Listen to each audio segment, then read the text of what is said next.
morning of September 11th, 2001, 19 men armed with box cutters directed by a man on dialysis in a cave fortress halfway around the world using a satellite phone and a laptop directed the most sophisticated penetration of the most heavily defended airspace in the world, overpowering the passengers and the military combat-trained pilots on 4 commercial aircraft before flying those planes wildly off course for over an hour without being molested by a single fighter interceptor.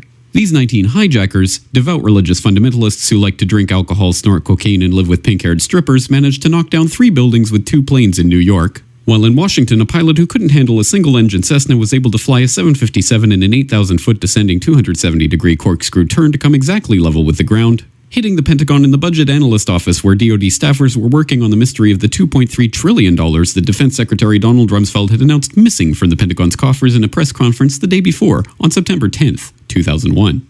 Luckily, the news anchors knew who did it within minutes. Osama bin Laden. The pundits knew within hours. Osama bin Laden. The administration knew within the day. Terrorists who committed these acts and those who harbor them. And the evidence literally fell into the FBI's lap. That a hijacker's passport was found blocks from the World Trade Center crash site, if you can believe that.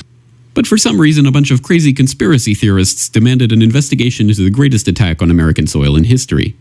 That investigation was delayed, underfunded, set up to fail, a conflict of interest, and a cover-up from start to finish. It was based on testimony extracted through torture, the records of which were destroyed. It failed to mention the existence of WTC-7, Able Danger, P-TECH, Sibel Edmonds, OBL and the CIA, and the drills of hijacked aircraft being flown into buildings that were being simulated at the precise same time that those events were actually happening. It was lied to by the Pentagon, the CIA, the Bush administration, and as for Bush and Cheney, well, no one knows what they told it because they testified in secret, off the record, not under oath, and behind closed doors. It didn't bother to look at who funded the attacks because that question is ultimately of little practical significance.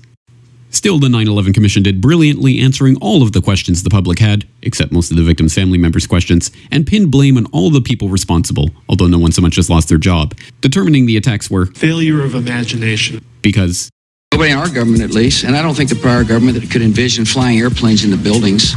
Except the Pentagon, FEMA, NORAD, and the NRO. The DIA destroyed 2.5 terabytes of data on Able Danger, but that's okay because it probably wasn't important. The SEC destroyed their records on the investigation into the insider trading before the attacks, but that's okay because destroying the records of the largest investigation in SEC history is just part of routine record keeping. NIST has classified the data that they used for their model of WTC-7's collapse, but that's okay because knowing how they made their model of the collapse would jeopardize public safety. The FBI has argued that all material related to their investigation of 9/11 should be kept secret from the public, but that's okay because the FBI probably has nothing to hide. This man never existed, nor is anything he had to say worthy of your attention, and if you say otherwise, you are a paranoid conspiracy theorist and deserve to be shunned by all of humanity. Likewise him, and her, and her, and her, and him. Osama bin Laden lived in a cave fortress in the hills of Afghanistan, but somehow got away. Then he was hiding out in Tora Bora, but somehow got away. Then he lived in Abbottabad for years, taunting the most comprehensive intelligence dragnet employing the most sophisticated technology in the history of the world for a decade, releasing video after video with complete impunity and getting younger and younger as he did so, before finally being found in a daring SEAL team raid which wasn't recorded on video, in which he didn't resist or use his wife as a human shield, and in which these crack special forces operatives panicked and killed this unarmed man, supposedly the best source of intelligence about those dastardly terrorists on the entire planet. Then they dumped his body in the ocean before telling anyone about it. Then a couple dozen of that team's members died in a helicopter crash in Afghanistan. This is the story of 9/11, brought to you by the media which told you the hard truths about his head could be seen to move violently forward. And they took the babies out of the incubators. And mobile production facilities. And the rescue of Jessica Lynch. If you have any questions about this story, you are a batshit paranoid tinfoil dog-abusing baby hater and will be reviled by everyone. If you love your country and or freedom, happiness, rainbows, rock and roll, puppy dogs, apple pie, and your grandma, you will never ever express doubts about any part of this story to anyone.